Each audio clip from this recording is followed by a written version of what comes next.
frickin' bonus here. Hello, everyone, and welcome to the main event, Mark's Podcast. I am your co-host, Troy, and joining me here for this bonus show, it is our WWE Walking Wrestling Encyclopedia. He's Greg. What's up, Greg? What up? Man, it is another bonus show, another month. We are here in September, the greatest month of the year, the month that is the 30-day period out of the year where Green Day annually hibernates. So it's a good time to be had by all, Greg. You're a dork. And it's the first of the Burr months. So, yeah, since it's September in WCW land, that was always fall Brawl time of the year. And I was never a huge WCW fan back in the day, so I didn't really follow it. I was more of a WWF guy. But did you look forward to fall Brawl every year? What the hell kind of question is that? Yes. I've watched them all, dude. Oh, well, I don't know. I didn't watch that crap ECW crap. Yes, I said it twice because it's worth it. Crap. No, we've lost, like, I don't know, 2 listeners. So. Oh, no, not the Philadelphia fanboys. Oh, man, they're going to go back and watch their Eagles and make another angry video, man.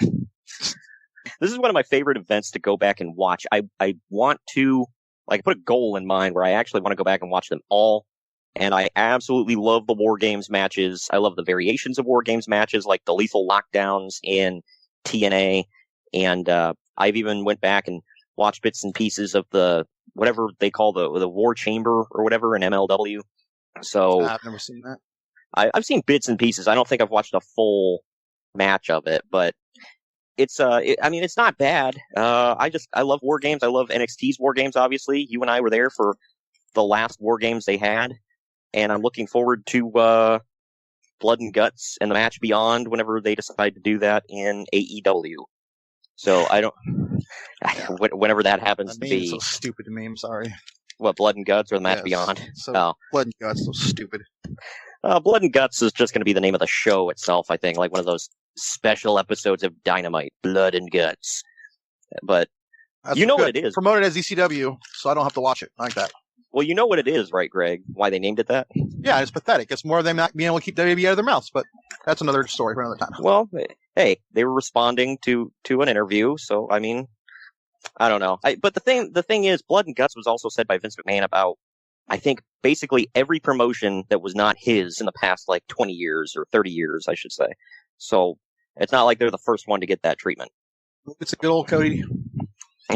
Well, speaking of another company that is not owned by Vince McMahon, or I guess is now, because it's on the WWE Network, which I'm very thankful for because I get to go back and watch it, is Fall Brawl. We're talking about the event from 1995. Follow us on Twitter and Instagram at @mainevent_marks and Facebook at facebook.com/maineventmarkspod. Now, back to our program. And for this bonus show, I think you and I should get into a little bit of the news and notes from the time in 1995. What do you say? Yeah, there's some good stuff here. Yeah, there is, because this was the beginning of the Monday Night Wars, and now that we're on to the news and notes, we can start talking about that. It's really big news coming out of the first head-to-head meeting of Raw and Nitro, and that's that WCW immediately took the lead in the ratings war with a 2.5 to 2.2 victory. The taped episode of Raw wasn't particularly different than any other one they've done lately, although the ending was weird because the show clips off the next 2 weeks of events, thus exposing that, or they showed clips rather, of the next 2 weeks of events, thus exposing that they're taped and not live. Going head-to-head, Eric Bischoff gave away the fact that Raw was taped 2 weeks ago by saying that Shawn beat, quote, the big guy with a super kick that wouldn't get him a green belt. I was listening to a Bischoff podcast. I forget which one it was, but like he flat out admitted that Hulk Hogan hated it when he gave away the results. Yeah, well, Hulk Hogan's old school, brother. I don't think there's anything wrong with that. I think. Yeah, it was dirty pool, but I mean, if Bischoff asked people in the WWE, or brought it up to people in WWE, he was like, you guys would have done the same thing. And they're like, probably. So, I at the time though, as a fan, I didn't want to know this. I don't want to be watching Nitro and then I would be really honest. Until the Mick Foley incident, I never even heard him give them away. I mean, I watched it. Yeah. Maybe I heard it, but I didn't realize it. So yeah, it's really like you don't pay attention. Yeah, no offense to Eric Bischoff, but it's kind of like he's one of those like after a while with Michael Cole, unless he says something outrageously stupid, I just kind of tune him out and I don't really hear him much of the show. Oh, like weird. with Eric Bischoff, it was kind of the same thing. Unless he said something like ridiculous, I didn't really pay too much attention to him. I like this, where it says Jimmy Hart told a story around this time about running into Ted Turner in an elevator in Turner Tower there, and Ted proudly told him, "We really kicked Vince's ass." Just like that. Yep. Got to get my Ted Turner impression in there, my billionaire Ted. Well, I bought myself a wrestling company, Vince. Gotta get them all in there. Giggity. As for Hogan versus Luger, Uncle Dave Meltzer was snarky and said that it was shocking how not over Luger was after all the stuff that went down and the hype behind his debut. He said that Luger was clumsy and overweight and took the leg drop in only 5 minutes before all the heels ran in and got destroyed by Hogan and Sting. Meanwhile, Luger helplessly does nothing because he had to lay there selling the leg drop. Uncle Dave said, quote, "Makes me really want to see War Games really bad." Lex Luger was out of shape, is what he said? He said he was overweight. I'm like, at well, that's what out of point? shape, right? Yeah, When? Yeah, it's like, where? And I know we always talk about, well, Uncle Dave is in good shape, but he's not in Lex Luger shape. Well, first of all, I gotta, I hate saying this, but he's in amazing shape. But what's his bar, man, for this? I don't know. I go back to the whole Iconics thing when he said they were. Peyton Royce was overweight, and it's like, wait, where? At what part of her body is she overweight? I mean, there's the obvious joke after she had the cosmetic surgery, but but he's talking about like her stomach. Like, wait, what? And then Luger, who the hell besides him ever accused Lex Luger of being overweight? Well, certainly not Bischoff. He would have called that out, I believe. Yeah, that's like, what the hell? Like he's Braden Walker, or Chris Harris, got signed to WWE. All of a sudden he shows up fat in a singlet. Like, that didn't happen with Luger. We just got a Braden Walker reference. My question to you about that, Greg, why would we not get a Braden Walker reference? I simply meant it took a long time to finally get one. That's what I meant. Sorry. Exactly. Yeah. We've been building up to it for all these months, Greg, and finally, boom, there it is. Well, anyway. Just move on, please. I want to slap you now. Oh, come on. I love Chris Harris. Braden Walker's stupid. You don't say. Yeah, I was a huge Chris Harris mark. You and I were just marks for TNA during that time period anyway. Yeah, so coming up, we're going to get into that finally, like in a couple shows from now.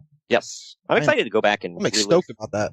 Yeah, that was one of the peaks of my fandom was during that time, because I was just like, TNA reignited. Like, WWE was pretty good, and WWE was great there for a while, and TNA was really stoking my interest in outside WWE wrestling as well, so... I also... it's just like, it's weird to me, because AEW is so damn hot, but like, it's telling to me that TNA still pulled in higher ratings than them in their heyday. And I think that, I think the problem is, not to get off topic, but I think the problem is like, people tune out of TNA, like, or Impact, whatever. Like, it's not that great anymore, so nothing's going to be like WWE. And I think AEW maybe suffered from that. That's a theory I have.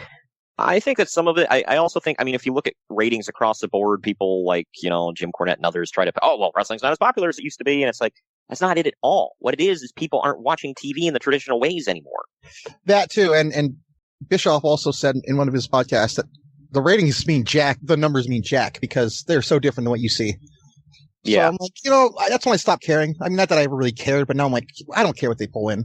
Well, I don't buy that less than 1 million people are watching Dynamite. I don't buy that less than 2 million people are watching Raw. I don't buy it. And I never will. No one will ever convince me otherwise, because there's no way in hell. Yeah, so, I watched, for instance, I've watched Raw there for the longest time because I was on the road a lot and I didn't have a way to watch it mobile, other than and I know I might get some flack for this, but I used to watch it every week on Daily Motion. Because Daily Motion's legal, so they can't even flack for something legal. Yeah, and Daily Motion sucks, but it's legal. Yeah, and if I ever didn't really have a lot of time and it's like, well, I want to watch the show, but I don't have 3 frickin' hours, I'd watch, YouTube, where they condensed it to like 40 minutes. So, just so it's like, okay, I watch the show, I know what happened. I can watch the pay-per-view this Sunday, or whatever. So, there's a ton of reasons where it's like people are consuming the product, and merchandise numbers don't lie. Merchandise numbers are very high. Yeah, right. So, and like, again, I go back to being on TNT. This is not a show on like a buried cable access or whatever the hell he said he was on back in the early 90s. It's not buried. You can't tell me that less than people are watching this. Yeah, it's not like on FS1 or Destination America or something where only not a lot of people get it. I'm not buying the numbers anymore. Right. Yeah. Oh, we digress. Sorry. Yeah. No lawsuit has been yet filed by the WWF, although official word from the WWF is that Lex Luger never actually told Vince that he was going to WCW, and Vince only found out when he watched Nitro. Pritchard has backed that up a million times, so that's... Yeah. I like his exact recollection of the story is he was flying, so he didn't see it. And then when he lands, because Raw was taped, and when he lands, he gets into his hotel room and he gets a call from Pat Patterson. He's like, you see what happened on Nitro? And he's like, no, I was flying. He was like, Lex Luger showed up. He's like, F him. He's their problem now. I like that. I love the story of that too. Like he pretty much got lowballed because Bischoff's like, he's never gonna take it, and he took it. Yeah, he just wanted to get out of the WWF. Which one of my favorite stories is like, I'm gonna offer him this. He's never gonna take it, and then he calls his damn bluff. That always made me laugh. I don't know why. Yep. And from what I heard, and I think it was like you and I talked about this in the past, like off air, where it's like, I mean, he had his buddies in WCW, like Sting, like which was his best friend and everything. That's all you need. I mean, he was the upper echelon. So. Yeah, right. So in WWF, I don't think he really had anybody close. I mean, maybe Davey Boy, but that was about it. And he had his. And I love Davey Boy, but is that really a poll? Well, I think it's more not necessarily like, is your friend like one of the top guys? I think it's more of like he didn't have anybody to, have camaraderie with, So I think he was happier in WCW. And if you think about it, I mean, he came up in the NWA Jim Crockett Promotions system. So it's probably what he's just used to. He's like, well, this is more like home to me. Whereas WWF, they tried the narcissist. They tried the, the good red, white, and blue All-American Boy thing. Not the Rougeaus, the other one. No, those are the real All-American Boys. Well, clearly. The Amazing French Canadians. I know that was, PCO, but regardless. That's a mouthful, by the way, the Amazing French Canadian. Yeah, that's a hell of a tag name, man. But yeah, so I think Luger was more comfortable in WCW and he just wanted to get back. Kevin Sullivan debuted a new Dungeon of Doom member on the September 7th tapings who is called the Man of Question, billed from the Isle of Nowhere. It's apparently Bill DeMott, or he would later be known as Hugh Morris, who was originally... The Island of Nowhere. I believe that's where the Dungeon of Doom is from. Yeah, well, that's definitely where they went. But he was originally You're insinuating that they were somewhere. Well, yeah. But I want to slap you. He was originally going to be called the Man with No Name before... And this is Dave Meltzer's writing, so get ready to laugh. He was originally going to be called the Man with No Name before WCW ruined the idea by giving it to Ed Leslie for about 2 weeks. They ruined it, Greg. God, now Hugh Morris will never get over. Okay, first of all, you can't ruin crap. I mean that literally. You cannot ruin crap. Oh, yeah, you can. Second, I just love that they give it to a guy who they're going to change his name to the Zodiac right after. Yeah, which we'll get into on the show, but... Oh, thank God. And I mean that. Thank you, God, for this. Yeah, the Zodiac who made a cameo in Mr. Nanny. So that was the thing. And it's like a split second at the beginning. Like, Hulk Hogan's character is like fishing on a dock. He falls asleep in his chair, and you can see his dreams. And in his dreams, he's wrestling. And one of the guys he's wrestling is the Zodiac. All I heard was he dreams, and Brutus the Effin' Barber Beefcake is in his dream. That's what I just heard. Well, yeah. I mean... I don't see where it's bad, but whatever. I'm just talking out of my butt now. I don't know what's going on. Brutus the Effin' Barber is frequently in a lot of people's dreams, okay? He's like Dizzy Hogan, man. I believe he's in Conrad Thompson's Death Dreams, I believe. Where he's like, what's he doing here? No! Why?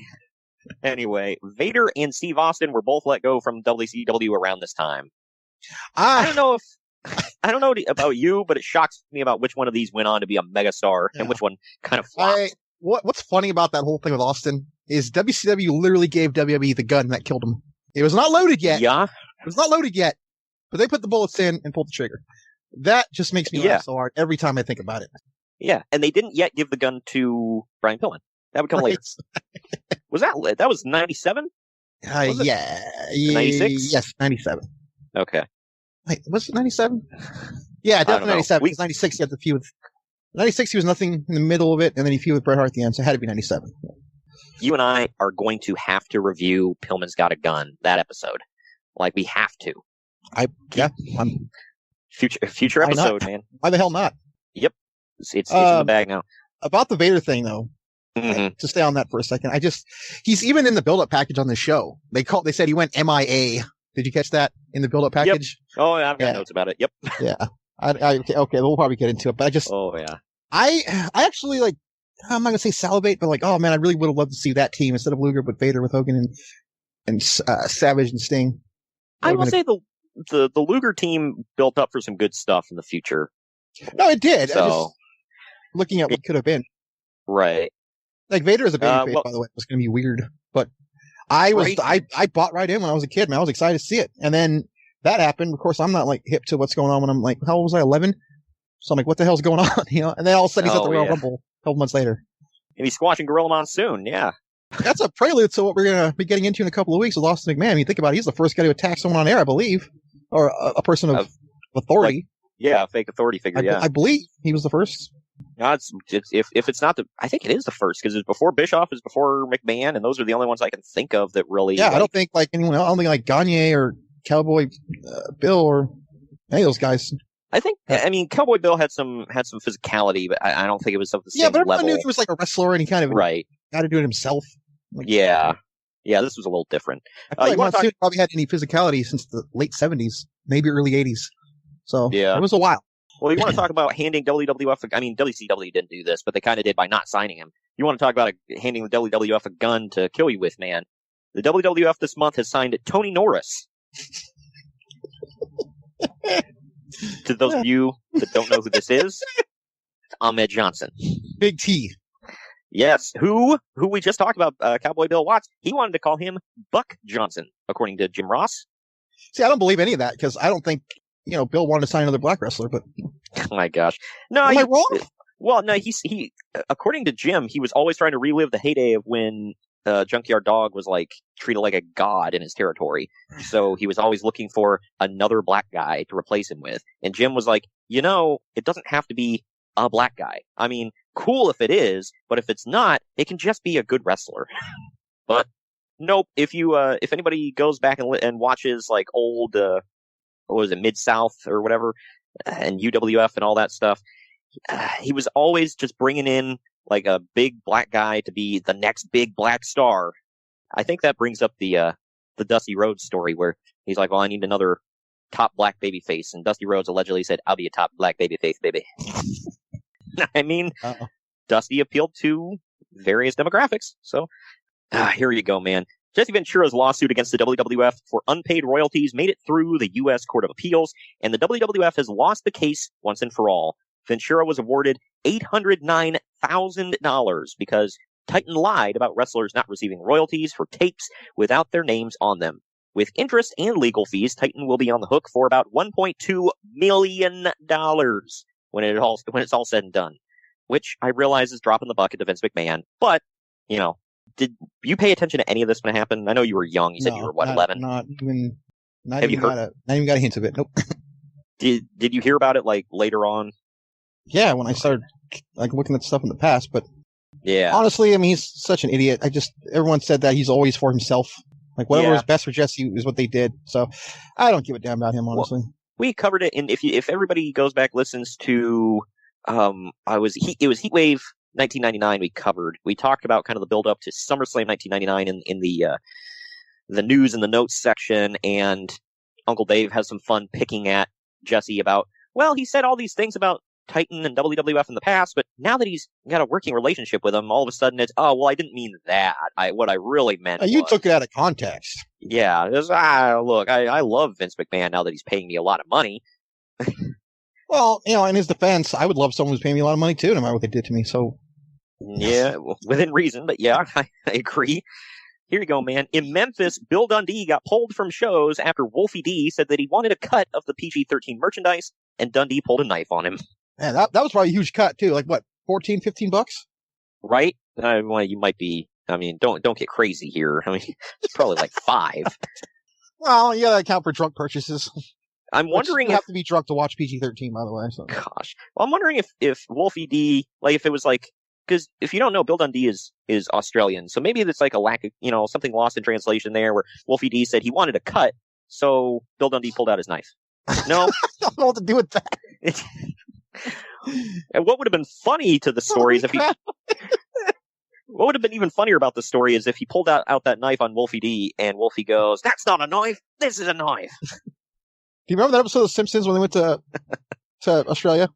No. Well, the Australian guy pulls out the thing and goes, "That's a knife." And Bart says, "That's not a knife, that's a spoon." I'm going to leave that alone, though. I don't know. I don't want to go any further in that. Oh, my gosh. I'm sorry if we have any Australian listeners. I'm not knocking them. I'm simply saying how they've been portrayed on American TV. Yeah. Also, man, you want to talk about some Memphis news? Techno Team 2000 returned to Memphis this week, pretending that the WWF... Yes. And to make it better, they're pretending their WWF stint never happened. We all are, so... Hey.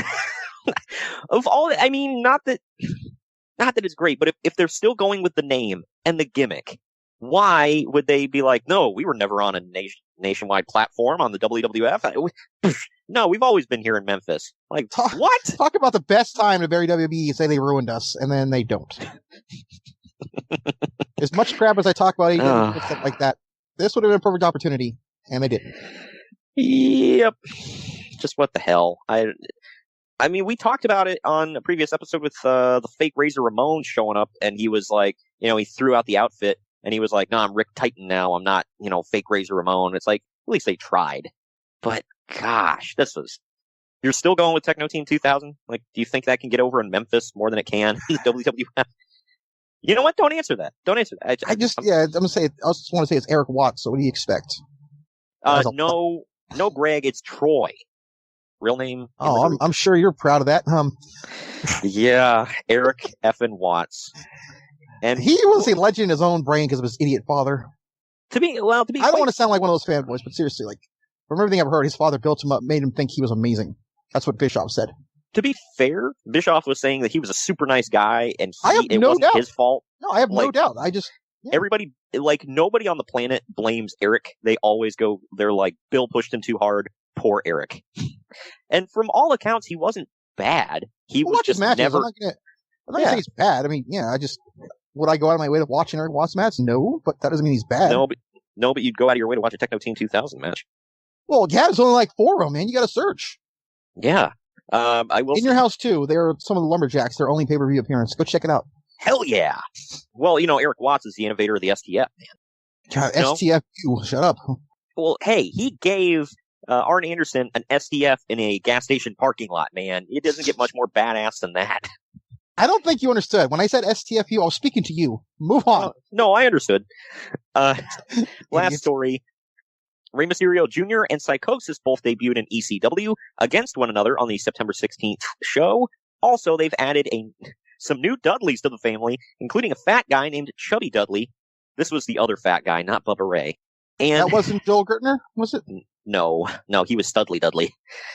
And, I just figured he might change his name over time. Nah, this was a different fat guy. This was the other fat guy, Greg.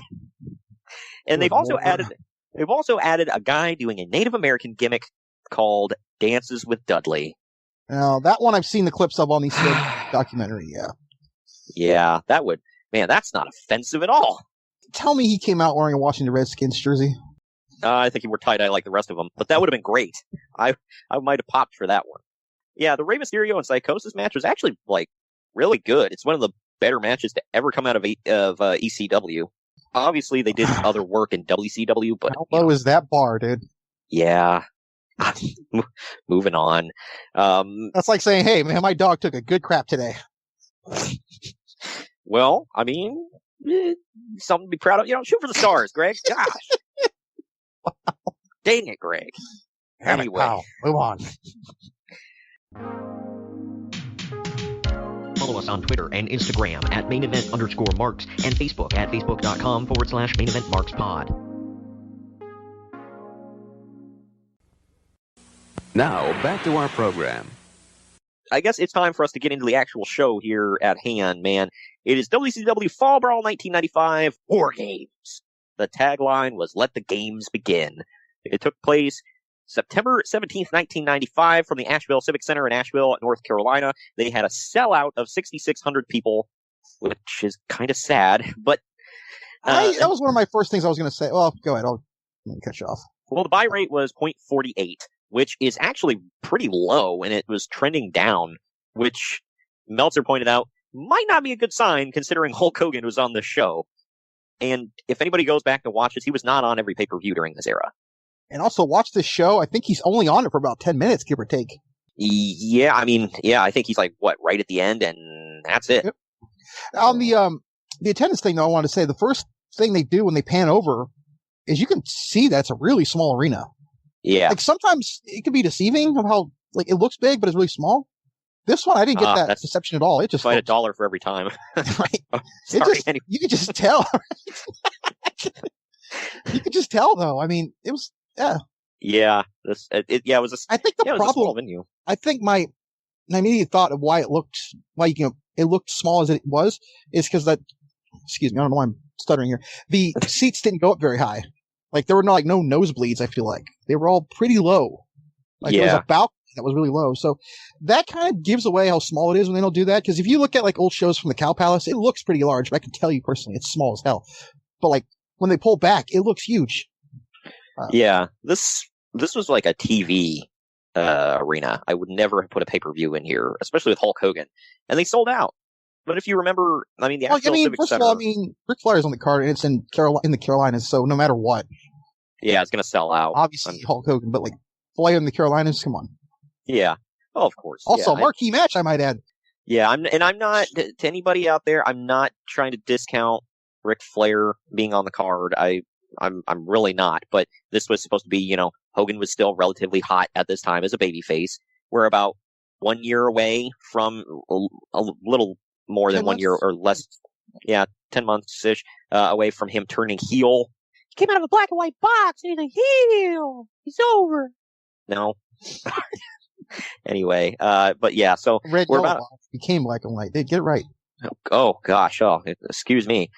But so he was still, the crowd wasn't like hot and heavy for him in the height of Hulkamania, but he still had some steam.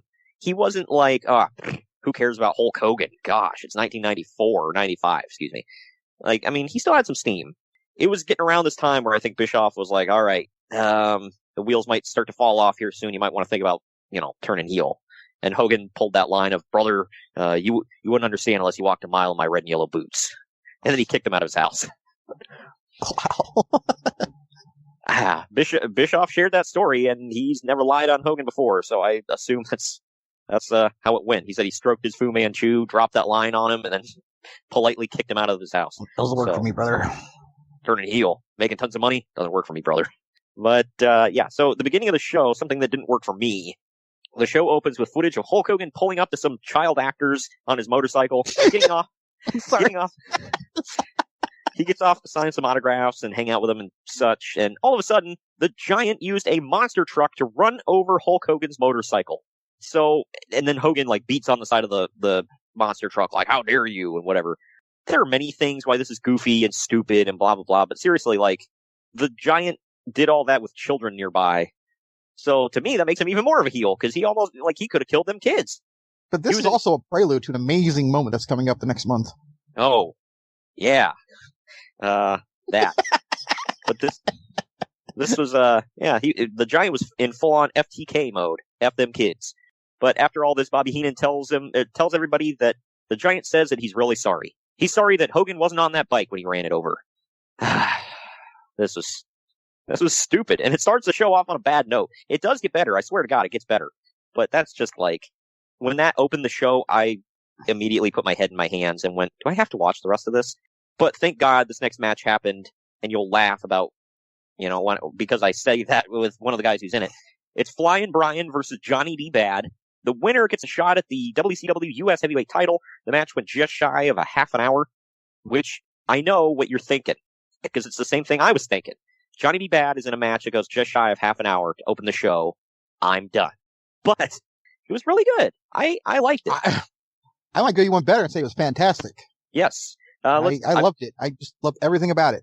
Yeah. Getting into the match here, Johnny is just absolutely full of gimmicks. Throwing frisbees into the crowd. He's carrying his Bad Blaster, which is like a confetti gun. A young kid is holding a sign that says, Bobby the Brain Heenan for president. And Heenan says, that's Mayor of Asheville right there. I love Heenan. Brian Pillman is working heel throughout this match, even though he's technically a face, or maybe he's a tweener. I don't know. But he's working heel. Johnny gets busted open. The time expires, and then they go to sudden death, which isn't every match sudden death. ball match, yes. Yeah, so they just restarted the match. But to describe their brawling at one point, Tony Schiavone used the word Donnybrook, and not in a sarcastic way. I guess that's that Virginia learning for him, I guess. We lost Virginia learning. The finish is crisscross off the ropes into a double crossbody, but Johnny lays on Brian for the win. I said, great opening match, hardly any blown spots whatsoever, and the crowd was literally on their feet. Uncle Dave gave this 4 stars. I gave it 3.5, but I'm leaning into 4. What say you? I'm with Uncle Dave, actually. I said 4 stars. I thought it was damn close to perfect. I don't know. I feel like it might have went a little too long. Like, that was my only gripe. I mean, it was a great match, don't get me wrong, but it's like 30 minutes almost. It's a little excessive. But man, I was into it, though. I was never bored. Yeah, no, that's my thing. If it goes almost 30 minutes and I'm like, man, clock's ticking, buddy. Like, then I'm, or if I get distracted or something, then I'll be like, man, maybe they, overstayed their welcome, even if it was a good match. But this, I didn't get bored. And Johnny B. Bad, Mark Barrow, whatever you want to call him, gets a lot of grief. I know Conrad says he absolutely hates him, Conrad Thompson. Like, not as a person, but just like he never got into the gimmick, thought he was dumb. And sure, there's an argument to be made for the gimmick being dumb. But man, like, going back and watching he did a lot of opening pay-per-view matches in 95. And I think every single one of them were good to great, no matter who he was in the ring with. Yeah. So, he was very underrated, I thought. Yeah. I mean, you could see, allegedly Vince wanted him for the gimmick, not necessarily because of what he could do in the ring, which I buy, because that gimmick... He's a little Richard, pal. That gimmick seems right up Vince McMahon's alley, but at the same time, like, he was a great worker, man. I mean, I don't know. I don't think he gets the credit he deserves, I'll say that. And Brock Lesnar gets all his credit. Oh my gosh. I loved saying he was like, I heard that Reno was sleeping around with somebody and I was going to go confront him. And then I found out it was Brock Lesnar. And I'm like, you know what? It's cool, man. I was done with her anyways. Yeah. It's like, go ahead. I'll be over here crying. But, and that's a former Golden Gloves boxer, by the way. So when he's intimidated by somebody, you're a bad man. After the match, Mean Gene Okerlund is interviewing Ric Flair in the back. Flair puts over his longtime friendship with Arn Anderson and the fact that they're in Horseman country, because you always got to get that over. They're in Horseman country, like, at least 75% of their calendar year for WCW. So anything from Maine down to Florida, right? Pretty close, yeah. But we go from the penthouse to the outhouse here. It's Cobra versus Sergeant Craig Pitbull Pittman. If we had one positive about this match, is that it only went 1:22 seconds from bell to bell. Uncle Dave sums up Cobra's gimmick by saying this, quote, he was a member of the CIA who left Pittman stranded in either the desert or a jungle in either Vietnam or Desert Storm or maybe Korea or maybe even in the Civil War, end quote. My thought was Desert Storm because of how old they are, so. Yeah, you would think that, Greg. However, in various promos, they said stuff about the jungle and different stuff like that. And we all know that Iraq and Iran, they're very well known for their jungles. So apparently they just, in various promos, they could never keep the details of this feud straight. So not that this was ever going to be anything, but I don't know. And here's my thing. If Cobra, first of all, his name is Cobra, that just leads me to believe, he's the bad guy, right? Right. Well, and the fact that supposedly he left his buddy, Craig Pittman, in the jungle, or the desert, or wherever the hell. He left him behind. So that also leads me to believe he's a heel. But he's the babyface. Yeah. What am I missing here? Every good guy leaves their friend behind. What are you not understanding? We all know that old Marine adage of always leave a good Marine behind. Holy crap. But yeah, so this whole thing confused me. Cobra's entrance theme. I'll go for it. Go ahead. Yeah, I just want to point this out so people can. Do you know who Cobra was? As soon as you tell me, I'm going to remember. But who was it? Cobra is the fake Sting that you'll see in about a year. Ah, yes. I can't remember his real name. Something Farmer. Jeff Farmer? Jeff Farmer. You're right. Yeah. And I don't know if he's still doing it to this day, but up until his retirement, he wore that fake Sting gimmick out in Japan, making lots of money. He still makes appearances doing it. Mother of God. I'm pretty sure. The NWO Sting in Japan, still a thing. Anyway, Cobra's why not? Cobra's entrance theme is literally Morse code. I kind of like that touch. I'm not gonna lie. It was weird, but yeah. And here's another reason to let you know he's a babyface. He gives some kid his dog tags and then salutes him. So yeah. I frequently remember the heels giving their entrance gear away to a lucky fan in the front row. But some random, quote, Marine comes to the ring for Pittman and distracts Cobra, while Pittman descends from the ceiling in camo and war paint, sneaking into the ring to choke Cobra with his belt. This match is so meaningless, the announcers are plugging Nitro during it, with Heenan saying that the announcers for Nitro are, quote, Eric Bischoff and Steve McNuggets. Yeah. Yeah, I caught that. I gotta say though, I don't know, I could be alone here. I love the entrance and that he appeared behind him and choked him out with that belt of bullets. I don't know what it's called. Yeah. I love that actually. I thought it was a really nice touch. That's one of the notes I had. Let me get into the end of the match here. Pittman locks in. I thought we already through the match. It was 1 minute long. Pittman locks in. We talked about this match longer than it was, including the entrances. But Pittman locks in the code red for the submission victory. Short, boring, no one gave a damn. On the positive note, it was quite an original way to start a match. Uncle Dave gave this a dud. I gave it a half a star. I gave it 1 because I don't like rating matches 0, and I also gave a tiny bit of credit for that entrance. I thought it was pretty cool. Yeah, I mean, it was cool. It was an original. I mean, one can argue it may be a tiny bit overkill, but at the same time, I mean, I don't know if it's overkill. I can see that, but then I'm like, I don't think so when the whole thing was built around him being a Marine, so why would he not try to sneak in and kill the enemy? But And it was built on, you left me for dead. Yeah, exactly. In a war zone. So, I guess, I mean, if it was built better, I think it would have made more sense. I think it would have been a little better, but yeah, the entrance was cool. What was not cool, Greg, was, we go from that to, I don't want to say worse, but at least just as bad. We cut to a video of Paul Orndorff in his locker room. Oh, man. He's questioning whether or not he's even Mr. Wonderful anymore. All of a sudden, a guy with a white Chia Pet on his head walks in, and Orndorff says, I'm quoting it word for word, and I'm going to say it just the way he said it. Yeah, can you please, say it the way he said it. Emphasis. Yep. Come on, do this. Here we go. The guy came in, and Orndorff looks at him and goes, Gary Spivey of the Psychic Companions Network? What are you doing here? Like, what? Hey, all I could think of was, oh my gosh, it's TV's Adam West. Only worse. Because it's like you literally had to say where this guy was from, because nobody knows who he is. Bro, did you look who he is? Because I forgot.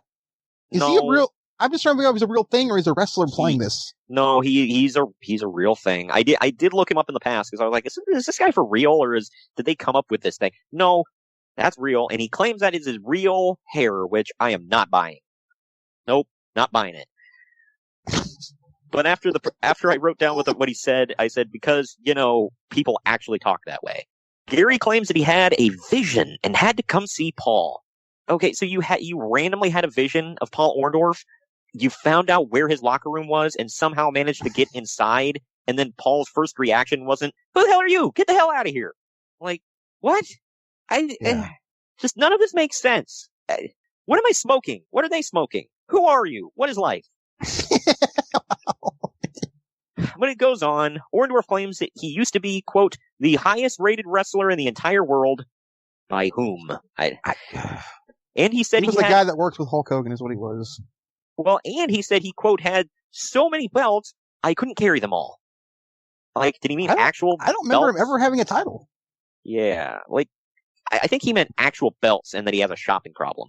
But I could be wrong. More sense? Yeah.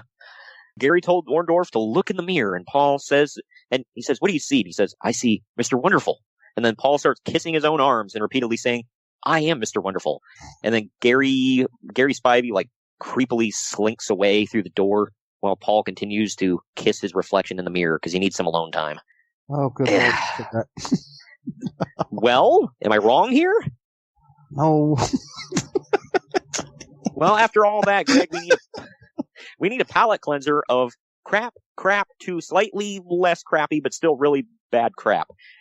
We have the Renegade, hold for applause, with Jimmy Hart. He's defending the WCW World Television title against Diamond Dallas Page. He's got the Diamond Doll and Max Muscle in his corner. The Diamond Doll, singular at this time, was Kimberly Page, but they didn't call her that. This match went for 8 minutes, 7 seconds. Yikes. Renegade actually gets cheered for his entrance, which... I'm pretty sure some people thought he was the Ultimate Warrior. They really figured... Kind of like, well, if anybody goes back and listens to our bonus show from August, we cover SummerSlam 1988, and Uncle Dave points out the fact that Powers of Pain stopped getting cheered when the WWF audience realized they're not the Road Warriors. Which, at first you could be like, oh, come on, Dave. But then the Powers of Pain come out and they're literally wearing Road Warriors cosplay. So, I get it. Anyway, to this, Renegade standing face-to-face with DDP. Did you notice something a little odd about this matchup? Maybe. I might Renegade, when you remind me. Well, the Renegade is supposed to be basically Ultimate Warrior cosplay. He's a big, jacked-up dude. DDP is looking down on him. And DDP's actually bigger than the Renegade. Oh, that! I thought you meant, like, figuratively. No. I'm pretty sure it was. What are you pointing out the obvious for? But no, he's physically larger than the Renegade. I did not catch that, actually. Yeah, it made me pop a little bit. Renegade hits a handspring back elbow in the corner to DDP at one point. That actually, I was like, whoa, a move. Max Muscle gets up on the apron and Jimmy Hart distracts him by smacking his calf. And then DDP gets thrown into him. Renegade then dives out on top of him, goes to get in the ring, but Max holds his boot, and DDP hits the Diamond Cutter for the win. Diamond Doll is visibly upset. While this was not a good match, DDP was able to get a presentable match out of the Renegade, I'd say, more than anybody else. And Uncle Dave said that Page made this watchable by doing a, quote, Terry Funk versus a broom match. Yeah. He gave it 2 stars. I gave it 1.5. What say you? I gave it 2 only because I like DDP. I thought he did pretty good. Also, I got to correct you on one thing. Max Muscle didn't trip him. Okay, his foot got caught in Max Muscle's arm. He didn't. Bobby Heenan clearly said that. Oh my gosh! He didn't trip him. Renegade caught his leg in Max Muscle's arm. I don't understand what you don't get. Yeah, that klutz. Gosh, watch where you're going, Renegade. Oh my gosh! Oh man, I miss him. Yeah, I do too. I got a Mattel figure of him finally. Yeah, I just got the one with the weasel suit. Yeah, that's the one I got. I picked it up in Target. I was like, whoa, what? That was the only thing worth buying in the Target toy section. But something not worth buying, Greg, is up next. We've got Bunkhouse Buck and Dirty Dick Slater with Colonel Robert Parker in their corner. They're defending the WCW World Tag Team Championships against the Harlem Heat with Sister Sherry in their corner. This match went for 16 minutes, 49 seconds. Mother of God, almost 17 minutes of Bunkhouse Buck and Dick Slater. Dirty Dick Slater. Yeah. You can say that because it's within the, it's within context. So. It is. And, it's Stevie F. and Ray. Harlem Heat has been on or seen on every single pay-per-view in the year 1995 at this point. And I don't remember if they finish out the year being on every single pay-per-view, but I think they do. Parker is paying more attention to Sherry than the match at hand. Both teams cheat against each other. And I forgot, there's 2 rings here for the War Games match, so they're using both rings for various things. In one ring, the 4 men are wrestling, and in the other ring, Sherry and Parker start making out. The ref gets distracted. The Nasty Boys run in and nail Dick Slater with his own boot, and Harlem Heat pick up the win. Parker doesn't care, though, continuing to make out with Sherry. I'd probably be right there with him. Parker's team gets mad at him. Harlem Heat gets mad at Sherry. They all leave angry. This match feels like it went on forever. Uncle Dave said it started slow and didn't get much better. He gave it -1 star. I gave it between 1.5 to 2 stars. What say you? I gave it 1. I was bored throughout it. Yeah, one of my notes I made, by the way, for the beginning. First of all, like in the middle of the match, they plug the WCW hotline and they say, "Call it now. We'll hear about a WCW competitor defecting to a rebel organization." I'm pretty sure it's Vader. Yeah. Even though he went into the Royal Rumble, but no, Steve Austin went to ECW after. I think it had to be Vader, unless they're counting ECW as a rival organization, which I don't think they were. No. Here's my funniest part of this whole match, and it wasn't even the match. It had nothing to do with the guys in it. I made a timestamp at 1 hour, 51 minutes. I think it's the champions making their way in. The camera pulls out, the hard camera pulls out, and you can see a cameraman in front of the crowd in the front row. And the cameraman in the front row is telling the fans to put their thumbs down and to boo. You can see him doing this. He's like, he's putting his thumb down, and I caught that out of the corner of my eye. I had to rewind it twice and see it, and they really did that. Yeah. I was like, oh my God, I can't believe I caught that. I didn't know they ever did that live in person. But they have to, like, they do it now with the Thunderdome, because I've heard people talk about that Kevin Dunn gives them stage directions now. Yeah. Did you hear about that? Yeah, I did. Throughout the entire year of 1995, I did not, it wasn't just this year, but any year they were a thing, I did not give even half of a crap about Bunkhouse Buck and Dirty Dick Slater as a team. I just could not care freaking less. I remember hating them because they were heels. They're heels! You can tell he's got the widow's peak, makes him look evil. Mother effer. Jimmy Golden comes out in long underwear. Good grief.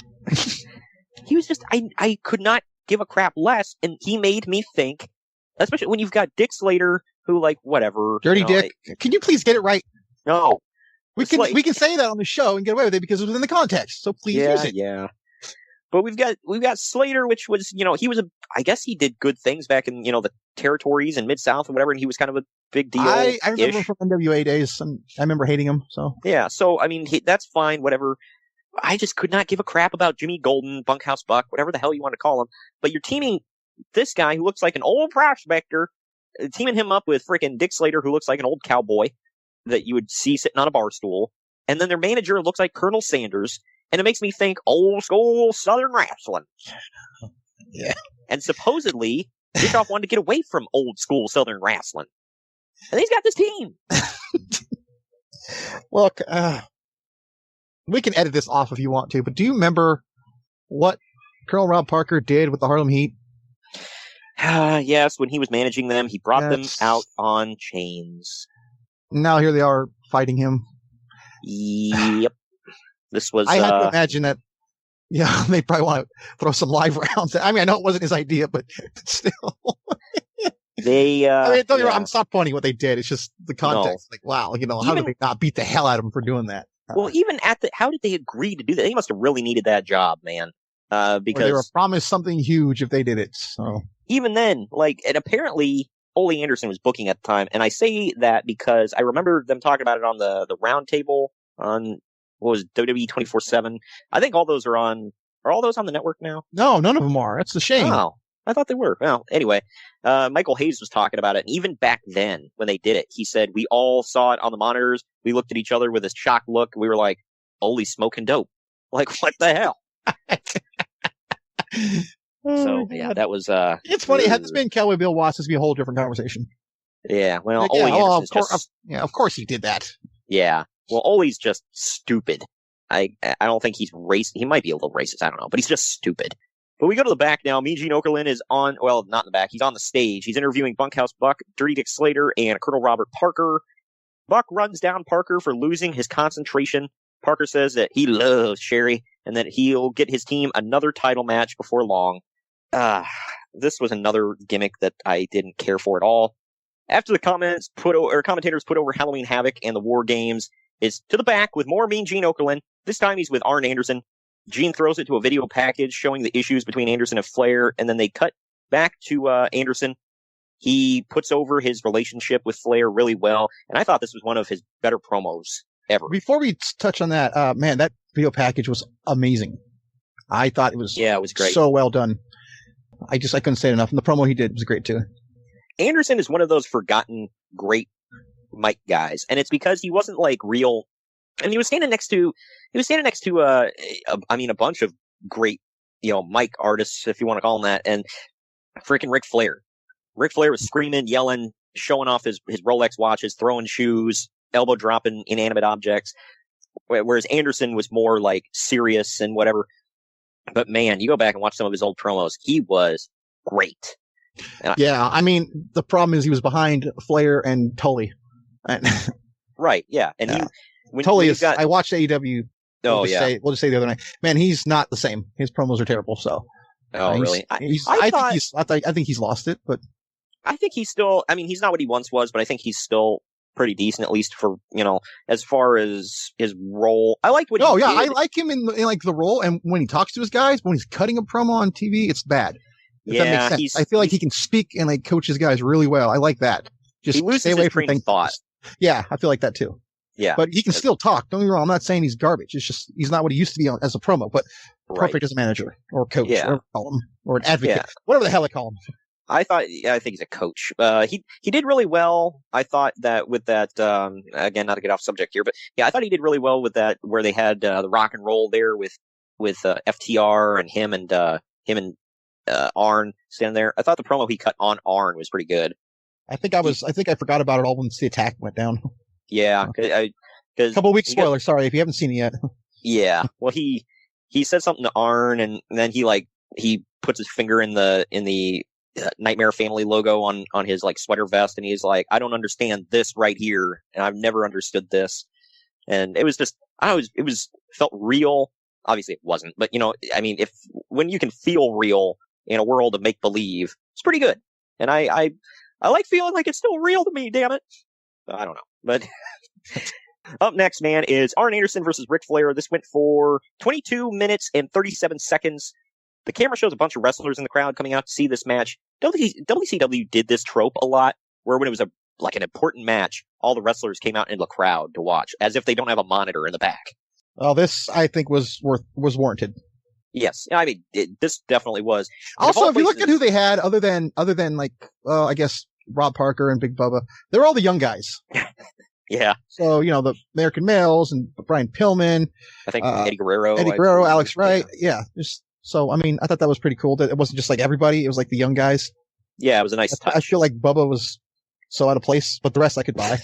Hey, Big Bubba is never out of place. How freaking dare you? Anyway. I think he's like brand new to being Big Bubba, by the way. He just stopped being the Guardian. Time. He just stopped being the Guardian Angel months earlier. I like how they ran through all these different gimmicks, and then they're like, you know what? F it. We'll just put you in your gimmick you had back in the 80s. He's been a cop. He's been a Guardian Angel. He's been a security guard. He's been a SWAT officer. What has he not been? Like a CIA agent or what? Basically. Arn dominates the early part of the match, but once Flair fights back, it's constantly back and forth. When Flair finally gets in the figure four, he punches Arn's knee repeatedly and even spits on him. Arn eventually reverses it. In the end, Flyin Brian gets on the apron. He runs down to the ring, gets on the apron. Was he one of the guys in the crowd, or did he come from the back? Yeah, he was with the American Males. Okay. Yeah. I thought so. Yeah. He hops the guardrail, gets into the ring, or not into the ring, but on the ring apron. And Flair, he's behind the referee's back. Flair punches it, or he punches Flair. Flair punches him back, and then turns around, and Brian does a jumping kick with his cowboy boot to the side of Flair's head, busting him open. I was like, dang, I wonder if Flair got a little hot at him for that. But Arn hits a DDT on Flair for the win. The crowd explodes, but it's about 50-50 for Arn, 50-50 against him, I'd say. I mean, did you get that? Well, yeah, but also, come on, dude, it's it's Ric Flair. It's Carolina, yeah, so. Right. And and I expected it. It's 50 for Arn, 50 for Flair. I mean, it's the expected. And as much as I love Arn Anderson and just got done putting him over, it's Ric frickin' Flair. I mean, he's like a god in the Carolinas. So I couldn't help but think that if this was a Russo booking, he'd have had all this build up, all this anticipation, months of planning, and then these two would have hugged it out, swerved everyone, and the audience would have been pissed. Yeah. I love the ending of this. I thought it was so great. Yeah, it was great. It gave Flair an out. Arn gets his win against Flair. The match was great. Uncle Dave gave it 3.5 stars, but I gave it 4 stars. What say you? I gave it 4. I just shy of 5 for me. Yeah. It was so damn good, though. And as much as I love the ending of it, and you and I have talked about it, I don't always, unless the ending is just atrocious, I don't let an ending ruin any match for me, and I dug the ending of this match. I really did. Me too, especially considering where it was going. Yeah. Looking back at it, yeah. Yeah, when you factor that into it and all that, of course. But I feel if it was just a straight one-on-one match and Arn got his win and whatever, it might have been 5 stars, maybe not. I don't know. But yeah, I mean, storyline-wise, this completely made sense, and it did work. I remember when I first watched it, because when I first went through 1995, you and I did a watch of all the 1995 pay-per-views a while back, and when I first watched it, I didn't know where it was going, because I didn't follow wrestling yet at this time, and I never went back and looked. So I was actually excited to see where the hell this thing went. So, I mean, when you hook me for 25 years later, you're doing something right. Right. Follow us on Twitter and Instagram at @MainEvent_Marks and Facebook at Facebook.com/MainEventMarksPod. Now, back to our program. They show a promo for the War Games with Kevin Sullivan. I said that if I did a ton of acid and smoked a pound of weed, I still couldn't have come up with this crap. Yeah, that promo was a little weird. Yeah, this was just effing. Weird doesn't even begin to cover it. I'm trying to find the words for it. I don't know if there really are words, Greg. It's just, it's something. Everybody, you need to go back and watch it just to see what the hell we're talking about. Hogan. You realize you are going into the most dangerous match of all times. War Games. 2 steel cages. The Dungeon of Doom against the Hulkamaniacs. I told you life would not be easy. You're the one that created me. You and I can't coexist on this planet. I can feel evil in his cage. You locked in with the Dungeon of Doom. Shock. Kamala. The Zodiac. Ming.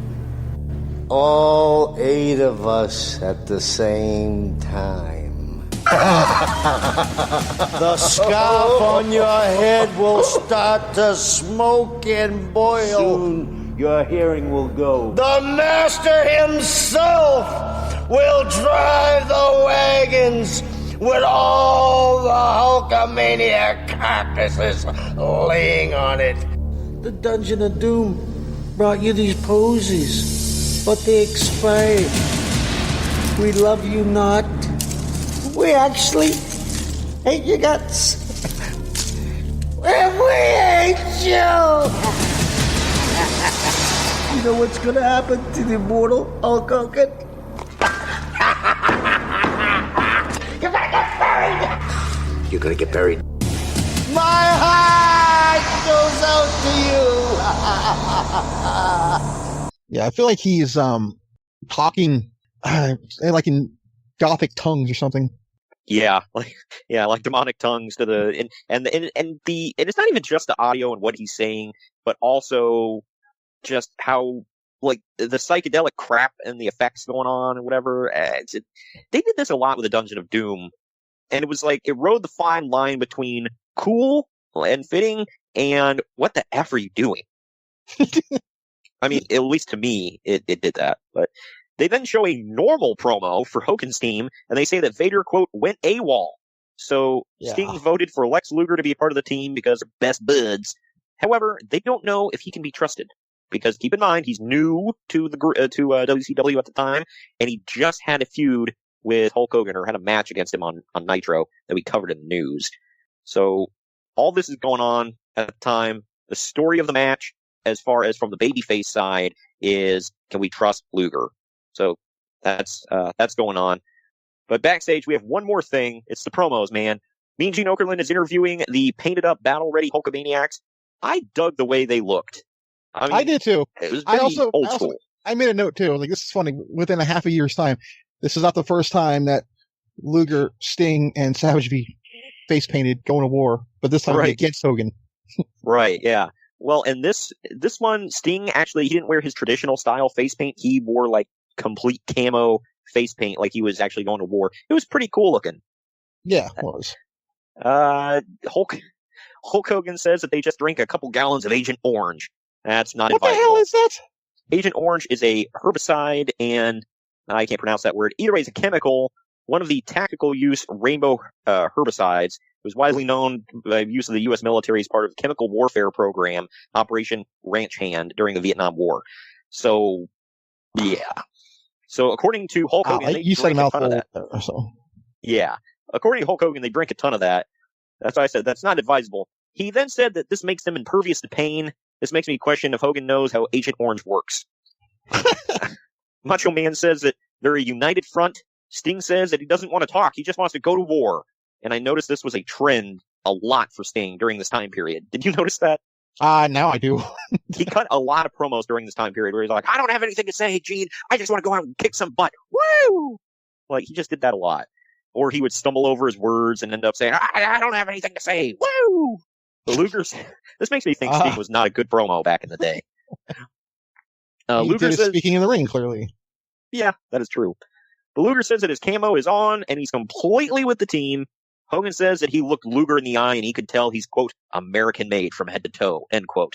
Which I guess this means that he's trustworthy if he's American made. I mean, at least it's not made in China, because we all know that if your product is made in China, 50-50, it's going to break within a month. But that's beside the point. Leaving that alone. And that's not a racist remark. It's a remark on the quality of the products coming out of that country. But regardless. Leaving that alone. Jimmy Hart then says something looking like a goofy cartoon character like he always does. We're ready for war, baby. It's going down in double cage tonight, baby. Ha ha ha. Wow. Well, I had to get one Jimmy Hart impression in there. But that's always on our bonus shows. Why am I always doing Jimmy Hart on the bonus shows? Because the people on YouTube appreciate it. Hell yeah, they do. Everybody should appreciate Jimmy Hart. He is a living, breathing cartoon character. Come on down to Jimmy Hart's. No, that's Jim Cornette. But wow. Jimmy Hart's beach hut, baby. Get some beans and taters. Woo! That sounds disgusting. Beans and taters. That's what he always, apparently that's how he always pimped his beach hut. And he's like, we got cold beer in a can, baby. It's not in the glass. It's in a can. We're on the beach, baby. Woo! I don't know why I always say woo for Jimmy Hart. He never said woo in his life, but that's my thing now. As Hogan's talking, Sting runs by the camera repeatedly going, woo!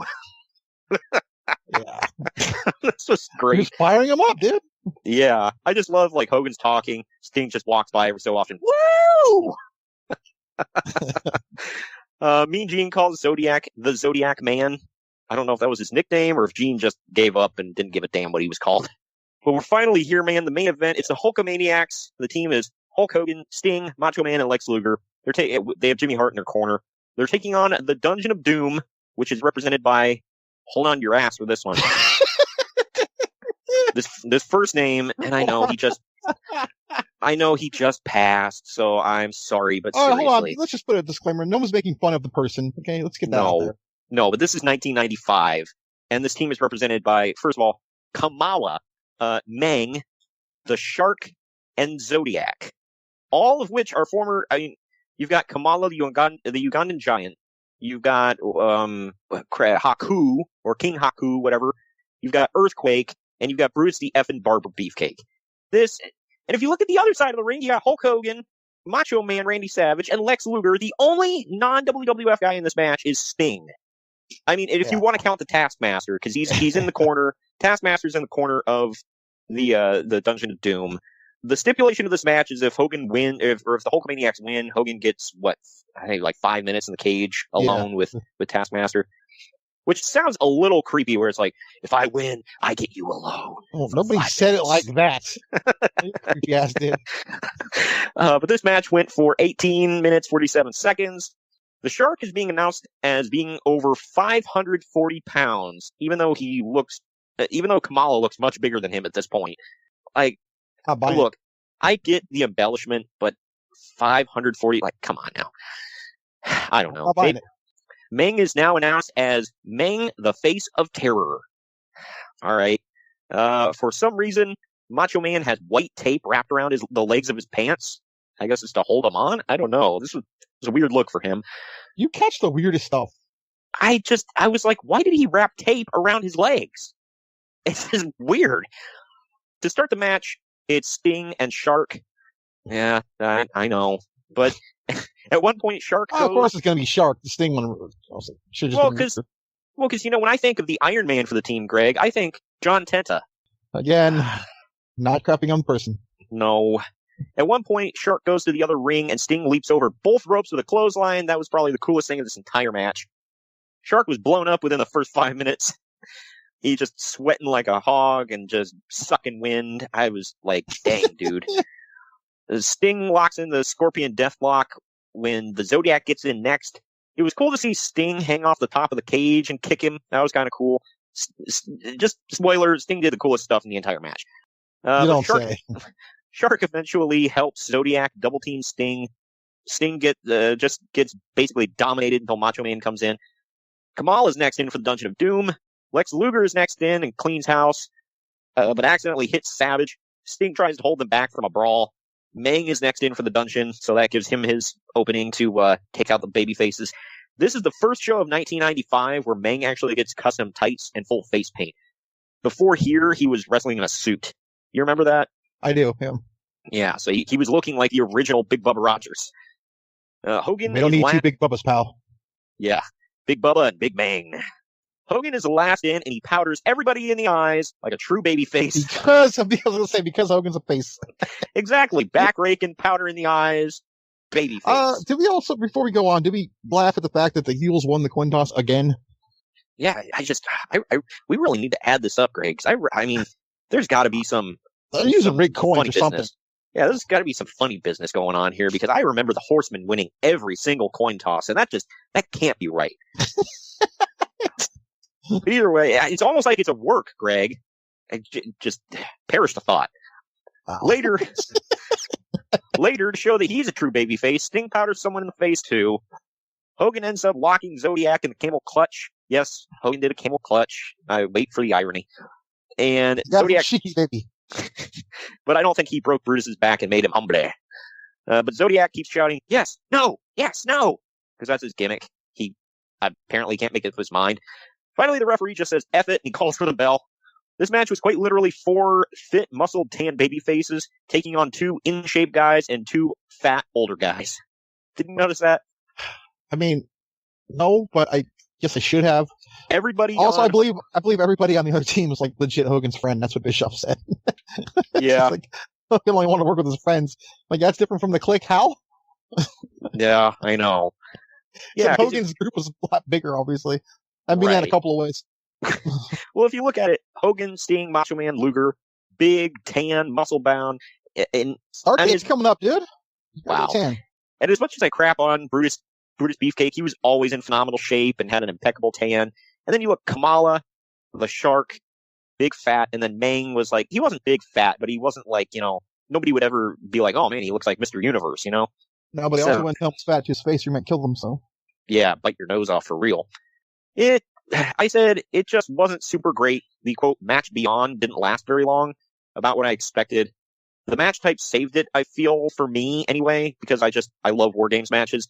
Uncle Dave gave it 1 1/4 star. I gave it 2.5 stars for average. What say you? I had a lot of fun watching this match. I thought it was 3 stars. I thought it was really fun. I kind of like the pacing of who they brought into the match at each interval. Yeah, I loved it. Not to where I was like, it's amazing, but I had a lot of fun watching it, and I was never bored. A lot of action. I don't think it sucked. I'll say that. I mean, I haven't went back and watched every War Games match, so I can't really judge. I'm going to say the worst one was probably that one where they completely changed the rules and it just had it in a regular, then they have it in the 3-tier cage or some crap. Yeah, War Games 2000. Wait, tell me you didn't like that one. That was amazing. Vince Russo was in that one. Do you want to stab him now or later? Hot damn, dude. Let's do it now. Get it over with. So anyway, after the match, Taskmaster tries to leave, but security makes him go back to the cage. Sting grabs him and throws him into the cage. Hogan ping-pong balls Taskmaster off the cage over and over. I think he legit split him open, too. Oh, I'm sure he did. Uncle Dave crapped on this a little bit because he was like, Hogan's beating on him like he's just some, like, nameless jobber or a manager or something where, the Taskmaster... He's a nameless booker man. But it's like, at this time, Taskmaster was like a legit active wrestler having, like, matches constantly, and Hogan's just like beating the tar out of him. But I don't know. He's like half funny, brother. Judging by Sullivan's size, I think Hogan's crapped bigger things than Kevin Sullivan. But I don't know. Wow, you said that. But he beats him outside of the cage and then back inside of the cage.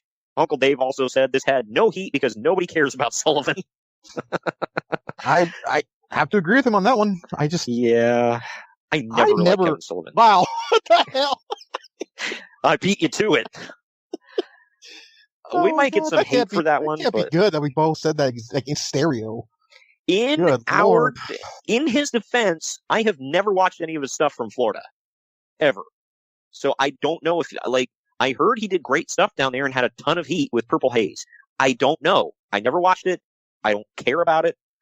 I mean, kudos to him, but I was never a Sullivan fan. And I never saw anything in him other than him being the guy outside. No, yeah, I'm right there with you. Well, the thing with, I don't know if, some people might crap on me for saying this, but it kind of ruins the illusion of, he's this devil worshiper from Singapore or whatever. Meanwhile, he's talking like this. I got a line on the socks. Like,